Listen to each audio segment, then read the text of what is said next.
அன்பான தேவ பிள்ளைகள் எல்லோருக்கும் இயேசு கிறிஸ்துவின் நாமத்தில் இந்த வாழ்த்துக்களை தெரிவித்துக் கொள்கிறேன். பிதாவாகிய தேவனாலும் நம்முடைய கர்த்தராகிய இயேசு கிறிஸ்துவினாலும் உங்கள் எல்லோரோட வாழ்விலும் கிருபையும் சமாதானமும் உண்டாவதாக என்று சொல்லி உங்களை வாழ்த்துவதிலே நான் மிகுந்த மகிழ்ச்சி அடைகிறேன். தேவ பிள்ளைகளே, நாம் ரோமர் 3ஆம் அதிகாரம் 28வது வசனத்திலிருந்து எப்படி நாம் நியாயப்பிரமாணத்தின் கிரியைகளினால் அல்ல விசுவாசத்தினாலேயே நீதிமானாக்கப்படுகிறோம் என்ற தலைப்பின் கீழ் தேவனுடைய வார்த்தையை நாம் தியானித்து வருகிறோம். இந்த செய்தி பாகம் 6ஆக என்ன செய்கிறது இருக்கிறது. நாம் இந்த நாளிலே ரோமர் 3ஆம் அதிகாரத்திலே 27 மற்றும் 28 வசனங்களை நாம் தியானிக்க போகிறோம். வாசிக்க கேட்போமா? இப்படி இருக்க மேன்மை பாராட்டல் எங்கே? அது நீக்கப்பட்டதே. எந்த பிரமாணத்தினாலேயே? கிரியை பிரமாணத்தினாலேயா? அல்ல, விசுவாச பிரமாணத்தினாலேயே. ஆதலால் மனுஷன் நியாய பிரமாணத்தின் கிரியைகள் இல்லாமல் விசுவாசத்தினாலேயே நீதிமான் ஆக்கப்படுகிறான் என்று தீர்க்கிறோம். தேவ பிள்ளைகளே, நாம் கடந்த 5 வாரங்களாக ரோமர் 3ஆம் அதிகாரம் 20லிருந்து 26 வசனங்களிலிருந்து நாம் எப்படி நம்முடைய கிரியைகளினால் அதனால் வருகிற தகுதியினால் நாம் ஒருபோதும் தேவனுடைய சமூகத்துக்குள்ளாக நாம் வர முடியாது. தேவன் நம்மை எப்படி நம்முடைய கிரியைகளினால் வருகிற தகுதியின் அடிப்படையிலே ஒரு நாளும் நம்மை எப்படி அவர் ஏற்றுக்கொள்வதில்லை, நாம் எப்படி தேவனுக்கு முன்பாக நீதிமானாக்கப்படுவதில்லை என்ற சத்தியத்தை நாம் முதலாவதாக பார்த்தோம்.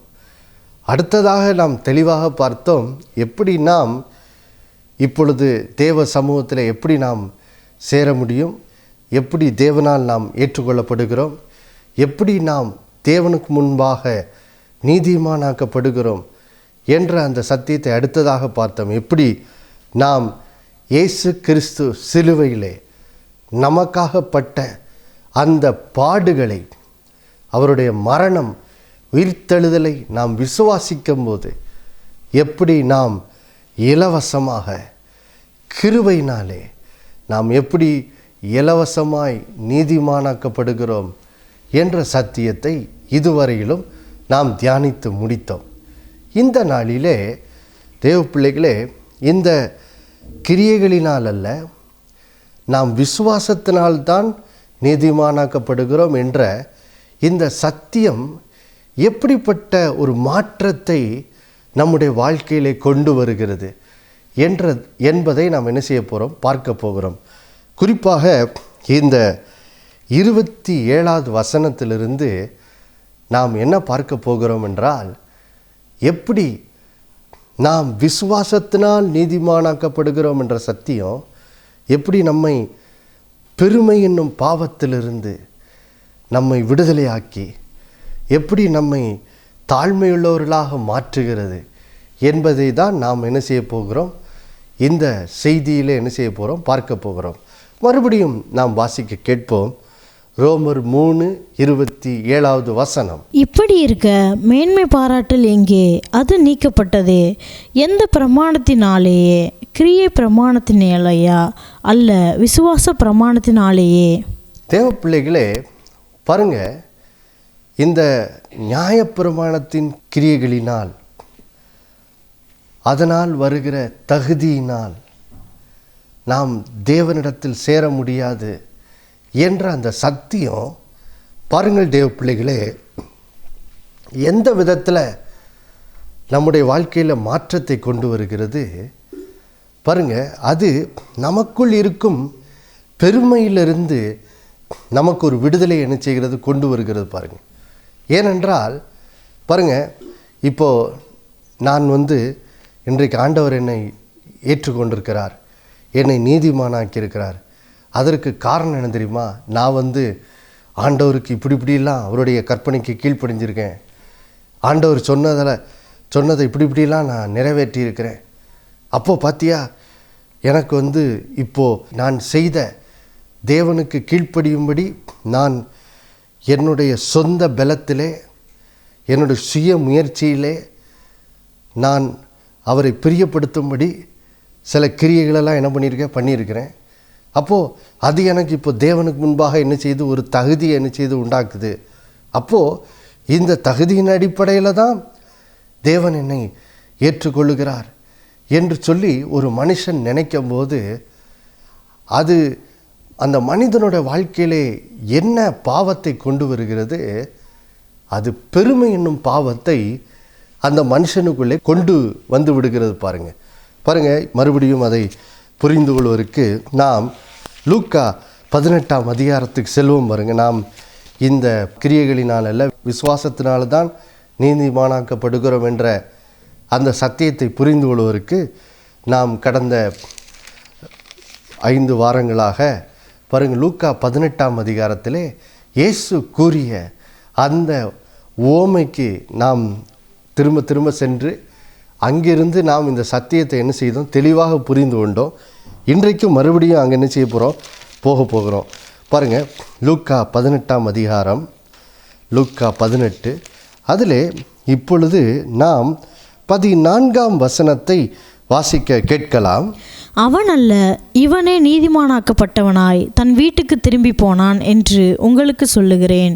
ஏனெனில் தன்னை உயர்த்துகிறவன் எவனும் தாழ்த்தப்படுவான், தன்னை தாழ்த்துகிறவன் உயர்த்தப்படுவான் என்றார். பாருங்கள் தேவ பிள்ளைகளே, இங்கே இயேசு கிறிஸ்து அவருடைய நாட்களில் எருசலேமில் ஒரு பெரிய தேவாலயம் இருந்தது. அந்த தேவாலயம் தான் இந்த யூத மக்களுடைய அவங்களுடைய வாழ்க்கையே அந்த தேவாலயத்தை சுற்றி தான் என்ன செய்தது இருந்தது. அங்கே அவர்கள் யூத ஜனங்கள் அங்கே எல்லாரும் ஜெபிக்க வருவார்கள். அங்கே இந்த யூத ஜனங்கள்லாம் ரொம்ப குறிப்பாக இந்த எருசலேமை சுற்றி வாழ்ந்த மக்கள் எல்லாம் பார்த்திங்கன்னா ரொம்ப தேவ பக்தி உள்ளவர்களாக இருந்தாங்க. அதனால் அவங்களோட வாழ்க்கையே இந்த எருசலேம் தேவாலயத்தை சுற்றி தான் என்ன செய்தது இருந்தது. அப்போது அதனால் இயேசு கிறிஸ்து அந்த யூத ஜனங்கள் நடுவில் காணப்பட்ட அந்த வாழ்க்கை முறையிலிருந்து அதை எடுத்து ஆண்டவர் என்ன செய்கிறார், ஒரு ஓமையின் மூலம், ஒரு கதையின் மூலம் ஒரு ஆவிக்குரிய சத்தியத்தை என்ன செய்கிறார், ஜனங்களுக்கு கற்றுக் கொடுக்கிறார். என்ன சொல்லுகிறாரு, அந்த எருசலேம் தேவாலயத்துக்கு 2 பேர் ஜெபிக்க வந்தாங்க. ஒருவன் யார்? பரிசேயன். பரிசேயன் என்றால் யார்? இயேசுவின் நாட்களில் உள்ள யூத மத தலைவர்கள். குறிப்பாக நம்முடைய மொழியில் புரியும்படி சொல்லணும்னா பாஸ்டர். அப்போது ஒரு பரிசேயன், ஒரு பாஸ்டர் என்ன பண்ணுறாரு, ஜெபிக்க வர்றார். இன்னொருத்தரும் ஜெபிக்க வருகிறார். அவன் யார்? ஆயக்காரன். ஆயக்காரன் என்றால் யார்? வரி வசூலிக்கிறவன், டாக்ஸ் கலெக்டர் என்று சொல்லுவோம் அல்லவா, வரி வசூலிக்கிறவன். இவங்க 2 பேரும் என்ன செய்கிறாங்க, தேவாலயத்துக்கு வர்றாங்க. வரும்போது பரிசேயன் எப்படி பரிசேயன் எப்படி ஜெபிக்கிறான், ஆண்டவரே நான் இந்த அநியாயக்காரர், விபச்சாரக்காரர், இப்படி மற்ற பாவிகளைப் போல் நான் இராதபடியால் உமக்கு ஸ்தோத்திரம் பண்ணுறேன். நான் வாரத்தில் 2 முறை உபாசிக்கிறேன். நான் என்னுடைய சம்பாத்தியத்திலெல்லாம் தசமாக செலுத்துகிறேன் அப்படின்னு சொல்லி தன்னுடைய பெருமையை குறித்த, தன்னுடைய பெருமையை வெளிப்படுத்துகிற, தான் எப்படியெல்லாம் தேவபக்தி உள்ளவனாக இருக்கிறேன் என்றும், தான் எப்படி உபாசிக்கிறேன், எப்படி தசமாலாம் கொடுக்குறேன், பாருங்கள் ஆண்டவரே நான் அந்த மற்ற பாவிகளைப் போலலாம் நான் இல்லை, நான் ரொம்ப நல்லவன், நான் ஒரு மத தலைவர், எப்போவும் இரவு போல நம்முடைய வேதத்தையே படிச்சுக்கிட்டு இருக்கேன் அப்படின்னு சொல்லி தன்னுடைய சுய பெருமையை தேவனிடத்திலே தெரிவிக்கும் ஒரு ஜபத்தை இந்த பரிசேயன் என்ன செய்கிறார். அடுத்தது பாருங்கள், ஆயக்காரன் ஒருவர், அவரும் தேவாலயத்துக்கு ஜெபிக்க வந்தார். அவர் எப்படி ஜெபிக்கிறாரு, அவர் ஜெபிக்கும் போது சொல்கிறாரு பாருங்கள், அவர் தூரத்தில் நின்று தன்னுடைய கண்களை வானத்துக்கு நேராக கூட, அதாவது கர்த்தருக்கு நேராக எட்டி பார்க்க கூட அவருக்கு துணிவு இல்லாமல் அவர் தன்னை தாழ்த்தி ஆண்டவர்கிட்ட இப்படி ஜெபிக்கிறாரு. என்ன ஜெபிக்கிறாரு, தேவனே பாவியாகிய என்மேல் என்ன செய்யும், கிருபையாக இரும் அப்படின்னு சொல்லி என்ன செய்கிறார், ஜெபிக்கிறார். இப்போது இந்த 2 பேரும் ஜெபிக்கிறாங்க. ஒருவன் பரிசேயன். இந்த பரிசேயன் யார்? இயேசுவின் நாட்களிலே சமுதாயத்திலே ரொம்ப பரிசுத்தர்களாக, மிகுந்த பரிசுத்தவான்களாக கருதப்பட்டது, ஜனங்களால் கருதப்பட்டது இந்த பரிசேயன் தான். ஆயக்காரன் யார்? இயேசுவின் நாட்களில் உள்ள யூத சமுதாயத்தில் மிக மோசமான பாவியாக கருதப்பட்டவன் தான் இந்த ஆயக்காரன், வரி வசூலிக்கிறவன். இப்போது இவர்கள் இருவரும் ஜெபிக்கிறார்கள். ஜெபிக்கும்போது பாருங்கள், இவங்க 2 பேர் ஜெபத்தில் இயேசு சொல்கிறாரு, பரிசேயனுடைய ஜெபம் கேட்கப்படலை, இந்த ஆயக்காரனுடைய ஜெபம் தான் என்ன செய்யப்பட்டது, கேட்கப்பட்டதுன்னு சொல்கிறார்.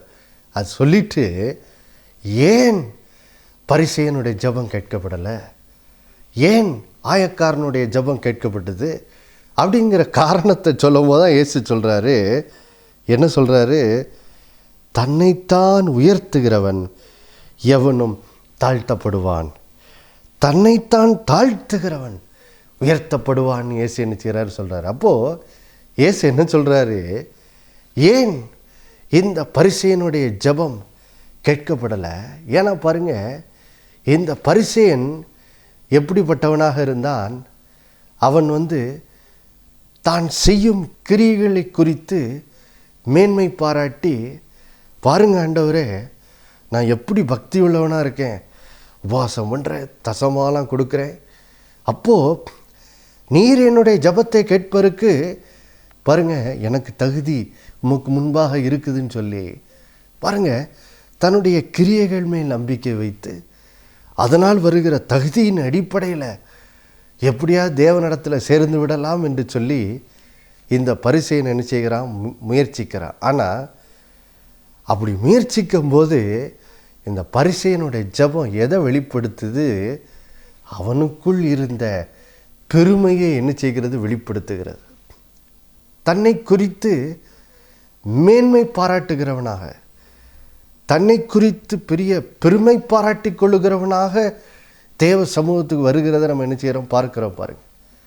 பாருங்கள் தேவ பிள்ளைகளே, இதுதான் ஒரு மனுஷன் தன்னுடைய கிரியைகள் மேல் நம்பிக்கை வைத்து, நான் இப்படி செஞ்சுருக்காண்டவர், அப்படி செஞ்சுருக்காண்டவர், அப்போ பார்த்தீங்களா எனக்கு தகுதி இருக்குல்ல உங்களுடைய சமூகத்துக்கு வர்றதுக்கு அப்படின்னு சொல்லி தங்களுடைய கிரியைகள் மேல், அதனால் வருகிற தகுதியின் மேல் நம்பிக்கை வைக்கிறவர்கள், அப்படிப்பட்டவர்கள் தேவ சமூகத்தில் எப்படிப்பட்டவங்களாக வருவாங்க, அவங்க எப்போவுமே என்ன செய்வாங்க, தங்களை குறித்து மேன்மை பாராட்டுகிறவர்களாக, இருதயத்தில் பெருமை நிறைந்தவர்களாக, தன்னைத்தான் உயர்த்தி கொள்ளுகிறவர்களாக தான் அவர்கள் தேவ சமூகத்துக்கு என்ன செய்வார்கள், வருவார்கள். பாருங்கள், அப்போது இந்த நியாயப்பிரமாணத்தின் கிரியைகள், அதாவது பாருங்கள் ஆண்டவரே, உங்களுடைய கற்பனைக்கு நான் இப்படி கீழ்ப்படிஞ்சிருக்கேன், அப்படி கீழ்ப்படிஞ்சிருக்கேன், பார்த்தீங்களா இப்படிலாம் நற்கிரியை செய்திருக்கேன், அப்போது பார்த்தீங்களா எனக்கு தகுதி இருக்குல்ல உங்களுடைய சமூகத்துக்கு வர்றதற்கு அப்படின்னு சொல்லி கிரியைகளின் மேல் நம்பிக்கை வைக்கிறவன் அவன் எப்படிப்பட்டவனாக இருக்கிறான், அவன் பாருங்கள் பெருமை நிறைந்தவனாக என்ன செய்கிறான் இருக்கிறான், பெருமை நிறைந்தவனாக இருக்கிறான். அதனால தான் ரோமர் 3:27 அந்த வசனம் சொல்லுது பாருங்கள், இனி மேன்மை பாராட்டல் எங்கே, பாருங்கள் இப்போ அந்த வசனத்துக்கு போவோம் பாருங்கள். ரோமர் 3:27 வசனத்தில் முதல் வார்த்தை பாருங்கள், இப்படி இருக்கன்னா என்னது, பவுல் இதுக்கு முன்னாடி நிரூபிச்சிட்டார், எப்படி அவருடைய கிரியைகளினால் தேவனுக்கு முன்பாக நீதிமானாக்கப்படுவதில்லைங்கிறத அவர் நிரூபித்து, எப்படி விசுவாசத்தினால்தான் தேவனுக்கு முன்பாக நீதிமானாக்கப்படுறோங்கிற சத்தியத்தை அவர் 26 வசனம் வரைக்கும் சொல்லிட்டு அதனோட பலனை 27 வசனம் சொல்ல என்ன சொல்ல, இப்படி இருக்க இனி மேன்மை பாராட்டல் எங்கே, மேன்மை பாராட்டல் எங்கே, அது நீக்கப்பட்டதே. ஆம் பிரியமானவர்களே, எப்போ நம்ம நம்முடைய கிரியைகளின் அடிப்படையில், நியாயப்பிரமாணத்தின் கிரியைகளின் அடிப்படையில் நம்ம தேவனுக்கு முன்பாக நீதிமானாக்கப்படுவதில்லை, நான் இதை செஞ்சுருக்கேன் அதை செஞ்சுருக்கேன், அப்போது அதனால் எனக்கு ஒரு தகுதி வந்திருக்குது, அதனால் தேவன் என்னை ஏற்றுக்கொள்ளணும் அப்படின்னு ஒரு மனுஷன் நினைக்கும் போது அவனுக்குள்ள பெருமை வருது. ஆனால் எப்போ இனி நான் என்னுடைய கிரியைகளின் அடிப்படையில் நான் நீதிமானாக்கப்படவே முடியாதுன்னு சொல்லி எப்போ ஒரு மனுஷன் உணர்கிறானோ அப்போ என்ன ஆகுது? இனி மேன்மை பாராட்டல் எங்கே? அது நீக்கப்பட்டதே, நீக்கப்பட்டாச்சே. இனி பெருமை பாராட்டுறதுக்கு ஒன்றுமே என்னது கிடையாது. ஏன்னா எவ்வளோதான் நான் என்னுடைய பக்தியை வெளிப்படுத்துவதற்கு அந்த பரிசையினை போல் ஒருவேளை நான் உபவாசம் செய்கிறவனாக இருக்கலாம், பாருங்கள் ஒழுங்காக தசமம் கொடுக்குறவனாக இருக்கலாம், ஒருவேளை மற்றவர்களை காட்டிலும் கொஞ்சம் நல்லவனாகவே இருக்கலாம், சில நற்கிரியைகள் கூட என்ன செய்திருக்கலாம். ஆனால் நான் செய்த சில கிரியைகளின் அடிப்படையில் நான் அது மேலே நம்பிக்கை வச்சுட்டு, பாருங்கள் ஆண்டவரே நான் எவ்வளோ தூரம் நடந்து வந்திருக்கேன், உங்களுடைய சமூகத்துக்கு வர்றதுக்காக என் ஊர்லேருந்து கால்நடையாக வந்திருக்கேன், பாருங்கள் கால்லாம் எவ்வளோ பொத்து போச்சு, எவ்வளோ கஷ்டப்பட்டு உங்களுடைய சமூகத்துக்குள்ளே பிரவேசிப்பதற்காக என் சரீரத்தை எப்படிலாம் ஒடுக்கி நான் வந்திருக்கேன் அப்படின்னு சொல்லி பாருங்கள் சில கிரியைகளை செஞ்சுட்டு அதன் மேலே நம்பிக்கை வச்சுட்டு நான் தேவ சமூகத்துக்கு வரணும்னு நினச்சாலே பாருங்கள் அது பெருமையில் கொண்டு போய் தான் என்ன செய்ய விடும். ஆனால் இப்போது நம்முடைய கிரியைகளின் அடிப்படையில் தேவன் முன்பாக வர முடியாதுன்னு சொல்லி கர்த்தர் நமக்கு கற்றுக் கொடுத்து விட்டதுனால இப்போது அதனால் வருகிற பெரிய பலன் என்ன? இனி மேன்மை பாராட்டல், பெருமை பாராட்டுறது எல்லாம் என்ன செய்யப்பட்டது? நீக்கப்பட்டது. எல்லாம் நீக்கப்பட்டது, எல்லாம் நீக்கப்பட்டது. ஏன்னா இனி தேவ சமூகத்தில் நான் வரணுன்னா நான் என்ன செய்யலை என்பதை பற்றி நான் பேசிட்டு தேவ சமூகத்துக்குள்ளே வரணும்னு நினச்சா ஒரு நாள் என்ன செய்ய முடியாது? வரவே முடியாது. பாருங்கள், இந்த பரிசேயனுடைய தேவனுக்கு முன்பாக என்னது? நீதிமானாக்கப்படவில்லை. அவனுடைய ஜெபம் தேவனால் நிராகரிக்கப்பட்டது. அப்போது யாருடைய ஜெபம் கேட்கப்பட்டது? பாருங்க, அதை தான் ரோமர் 3:27 வாசிக்கிற. இப்படி இருக்க மேன்மை பாராட்டில் எங்கே அது நீக்கப்பட்டதே? அப்போது எந்த பிரமாணத்தினாலே? கிரியா பிரமாணத்தினாலேயா அப்படின்னு சொல்லிட்டு அல்ல, விசுவாச பிரமாணத்தினாலேயே அப்படின்னு சொல்லி வேதம் என்ன செய்யுது சொல்லுது பாருங்க. விசுவாச பிரமாணத்தினால மாத்திரம்தான் நம்ம என்ன செய்ய முடியும்? தேவனிடத்தில் சேர முடியும். அப்போது விசுவாச பிரமாணத்தின் மூலமாக தேவனிடத்தில் வருகிறவர்கள் எப்படி வருகிறாங்க? அவர்கள் ஆயக்காரனை போல் என்ன செய்கிறார்கள்? தங்களை தாழ்த்தி தேவனுக்கு முன்பாக தாழ்த்தி தேவ சமூகத்துக்கு என்ன செய்கிறாங்க? வர்றாங்க. இப்போது அவங்க தங்களை பற்றி என்ன செய்கிறது கிடையாது, பேசுகிறது கிடையாது. ஏன்னா இப்போது நம்மை பற்றி பேசுகிறதுக்கு என்ன கிடையாது? ஒன்றுமே கிடையாது. பாருங்கள், இந்த ரோமர் 3:27 பின்னணி என்ன? ரோமர் 1:18 ரோமர் 3:20 வரைக்கும் பவுல் நிரூபிக்கிறார். முதல்ல ரோமர் 1:18 அந்த அதிகார முடிவு 32 வரைக்கும் எப்படி ஆபிரகாமின் சந்ததி அல்லாதவர்கள், மற்ற புறதேசத்தார் எப்படி எல்லாம் பாவம் செய்கிறாங்க, அவர்கள் எப்படி பாவிகளாக இருக்கிறாங்கிறத பவுல் நிரூபிக்கிறாரு. அதுக்கப்புறம் ரோமர் 2 ஆபிரகாமின் சந்ததியில் நியாயப்பிரமாணத்தை, மோசே நியாயப்பிரமாணத்தை பெற்ற அந்த இஸ்ரேல் ஜனங்கள், யூத ஜனங்கள், அவங்க எப்படி பாவிகளாக இருக்கிறாங்க அப்படிங்கிறத என்ன செய்கிறாரு? நிரூபிச்சுட்டு பின்பு பார்த்திங்கன்னா ஒரு முடிவுக்கு வராரு. ரோமர் 3:9 அவர் ஒரு முடிவுக்கு வராரு. அப்போது யூதர் கிரேக்கர் யாவரும் என்னது? பாவத்துக்குட்பட்டிருக்கிறார்கள் அப்படின்னு அவர் என்ன செய்கிறார்? நிரூபிச்சிடுறார். அப்போது எல்லாருமே இப்போ பாவிகளாக இருக்கனால இப்போ நான் தேவ சமூகத்துக்கு வரணும்னா அதுக்கு ஒரே ஒரு வழி தான் இருக்குது. நான் என்ன தாழ்த்தி, ஆண்டவரே நீங்கள் என்ன கிருபையை அனுப்பிச்சிங்க, ரட்சிங்கன்னு சொன்னாலொழிய நம்ம என்ன செய்ய முடியாது? தேவனுக்கு முன்பாக நீதிமானாக்கப்பட முடியாது. நம்மை தாழ்த்தி தேவனே நீரே என்னை நீதிமானாக்கும் என்று சொன்னாதான் நம்ம என்ன செய்ய முடியும்? நீதிமானாக முடியும். வேறு வழியெல்லாம் இப்போ என்னது கிடையாது. அப்போது யோசித்து பாருங்கள், தேவனே இறங்கி என்னை நீதிமானாக்குனாதான் இனி நான் அவருடைய சமூகத்துக்குள்ளே என்ன செய்ய முடியும்? வர முடியும் என்பதை இப்போ பவுல் என்ன செய்கிறார்? நிரூபிச்சிடறார். நிரூபிச்சிடறதுனால தான் பாருங்கள் அப்போ நமக்குள்ளே என்னது ஒரு உணர்வு வந்துடுது, ஆஹா நான் எவ்வளோ பெரிய பாவியாக இருக்கிறேன், அப்போ நான் என்ன செஞ்சாலும் என்ன செய்ய முடியாது, தேவனுக்கு முன்பாக கிரியை செய்து நான் என்ன செய்ய முடியாது, வர முடியாதுங்கிறது நிரூபணம் ஆகிட்டதுனால அப்போது பாருங்கள், அப்போ தேவ சமூகத்துக்குள்ளே வர்றதுக்கு ஒரே வழி தேவனே என்னை நீதிமானாக்குனா தான், அதுதான் ஒரே வழின்னு உணரும் போது என்ன ஆயிடும் பாருங்கள், நம்மளை தாழ்த்திட்டு இப்போ தேவ சமூகத்தில் வந்து இப்போது நான் என்ன செஞ்சேங்கிறதெல்லாம் என்ன செய்ய மாட்டோம், பேசவே மாட்டோம். நம்ம தேவ சமூகத்திலேருந்து சொல்கிறதெல்லாம், ஆண்டவரே எனக்கு தகுதி கிடையாது, நான் தகுதி இழந்துட்டேன், நான் ஒரு பாவி, ஆதலால் தேவனே நீரே என்னை உம்முடைய குமாரனாகிய இயேசுவின் மூலம் என்ன நீதிமான் ஆக்குன்னு சொல்லி பாருங்கள், நாம் நம்மை தாழ்த்துகிறவர்களாக என்ன செய்துடுறோம், மாறிடுறோம். விசுவாசத்தினால் மாத்திரமே நாம் நீதிமானாக்கப்படுகிறோம் என்ற சத்தியம் இப்படியாக நமக்குள்ளே ஒரு பெரிய அந்த ஆயக்காரனை போல ஒரு பெரிய தாழ்மையை என்ன செய்கிறது, உண்டு பண்ணி விடுகிறது. பாருங்கள், அந்த லூக்கா 18 ஓமையில் ஆயக்காரன் என்ன சொல்கிறான், தேவனே பாவியாகி என் மேல் கிருபையாக இருன்னு சொல்கிறான்.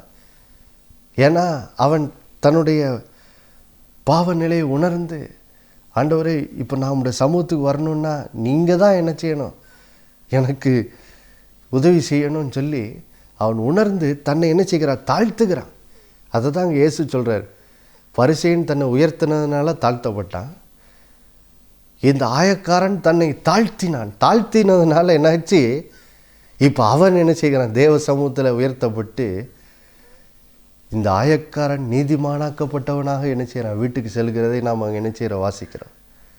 அப்போது பாருங்கள் தேவ பிள்ளைகளே, இந்த விசுவாசத்தினால் ஆகும் நீதி என்ற இந்த சத்தியம் என்ன பண்ணுது, நம்மை தாழ்மையுள்ளவர்களாக என்னது மாற்றி விடுகிறது. நமக்குள் இருக்கும் எல்லா பெருமையும் அது என்ன செய்யுது, விரட்டி அடிச்சிருது. ஏனுமே பெருமைப்படுறதுக்கு ஒன்றுமே என்னது கிடையாது.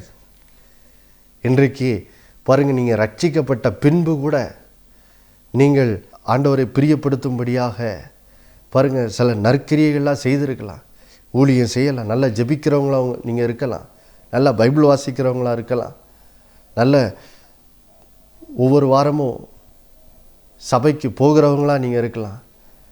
அப்படி நீங்கள் இருக்கிறது பாருங்கள், அதுக்கு காரணம் என்ன, அது தேவ கிருபையினால தான் நீங்கள் அப்படி என்ன செய்கிறீங்க இருக்கீங்க.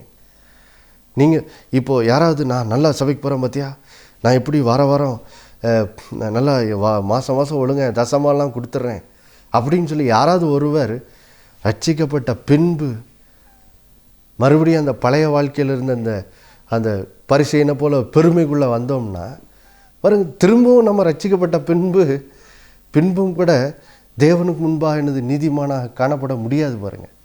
பாருங்கள், ஒவ்வொரு நாளும் நாம் தேவனுக்கு முன்பாக நீதிமானாக்கப்படணும்னா அனுதினமும் நாம் இயேசுவின் மேல் விசுவாசம் வைத்து வாழுகிறவர்களாக நம்மை தாழ்த்தி, தேவனுக்கு முன்பாக தாழ்த்தி, அந்த இயேசுவினுடைய சிலுவை பலியின் மேல் முழுமையாக நம்முடைய விசுவாசத்தை வைத்து வாழுகிறவர்களாக நம்ம ஒவ்வொரு நாளும் அப்படி வாழும்போது தான் நம்ம தேவனுக்கு முன்பாக நீதிமானாக காணப்பட முடியும்னு சொல்லி வசனம் சொல்லுகிறத வாசிக்கலாம். பாருங்கள், ரோமர் 3:24 வாசிக்கலாம். இலவசமாய் அவருடைய கிருபையினாலே கிறிஸ்து இயேசுவில் உள்ள மீட்பை கொண்டு நீதிமான்கள் பாருங்க, இந்த ரோமர் 3:24 இந்த கடைசி வார்த்தையை கவனிங்க. அந்த வார்த்தை எப்படி வருது பாருங்க, இலவசமாய் அவருடைய கிருபையினாலே கிறிஸ்து இயேசுவில் உள்ள மீட்பை கொண்டு நீதிமான்களாக்கப்படுகிறார்கள். அதாவது நிகழ்காலத்தில் இந்த வசனத்தினுடைய அந்த இலக்கணம் என்ன செய்கிறது, வருகிறது பாருங்கள். நிகழ்காலத்தில் இது நீங்கள் நீதிமானாக்கப்பட்டுட்டீங்கன்னு சொல்லலை, அல்லது நீதிமானாக்கப்படுவீங்க அப்படின்னு சொல்ல, இது நீதிமான்களாக்கப்படுகிறார்கள் அப்படின்னு சொல்லி என்ன செய்து வருது. அப்படின்னா என்ன அர்த்தம், டெய்லி ஆங்கிலத்தில் இன்னும் அழகாக வருது பாருங்கள், பீயிங் ஜஸ்டிஃபைடு ஃப்ரீலி அப்படின்னு வருது. அப்படின்னா என்ன அர்த்தம், இந்த இடத்துல நீதிமான்களாக்கப்படுகிறார்கள் அப்படிங்கிற வார்த்தை எந்த இலக்கணத்தில் வருது, நீங்கள் ஒவ்வொரு நாளும் நீதிமானாக்கப்படணும்னா ஒவ்வொரு நாளும் காலையில் எழுந்தவுடன் உங்கள் முழு நம்பிக்கையை இயேசுவின் மேல் வைத்து நீங்கள் தேவ சமூகத்துக்கு வரும்போது தான் நீங்கள் தேவனுக்கு முன்பாக என்னது நீதிமானாக காணப்பட முடியும். நீங்கள் ஆவிக்குரிய வாழ்க்கையின் ஆரம்பத்தில் ஆண்டவர் மேலே நம்பிக்கை வச்சுட்டு பின்பு கொஞ்சம் வருஷம் போன உடனே மறுபடியும் பரிசைனை போல் பார்த்தீங்களா ஆண்டவரே நான் இதை செஞ்சுருக்கேன் அதை செஞ்சுருக்கேன் அப்படின்னு சொல்லி உங்கள் கிரியின் மேலே மேன்மை பாராட்ட ஆரம்பிச்சிங்கன்னா நீங்கள் தேவனுக்கு முன்பாக என்னது நீதிமானாக காணப்பட முடியாது. அதை தான் இந்த சத்தியத்தை தான் கலாத்தியரில் பவுல் சொல்லுவார் பாருங்கள். எப்படி விசுவாசத்தில் ஆரம்பித்தா முடிவு வரைக்கும் விசுவாசத்தில் தான் என்ன செய்யணும், வாழணும். ஏன்னா நீதிமான் விசுவாசத்தினால் என்ன செய்வான், பிழைப்பான்.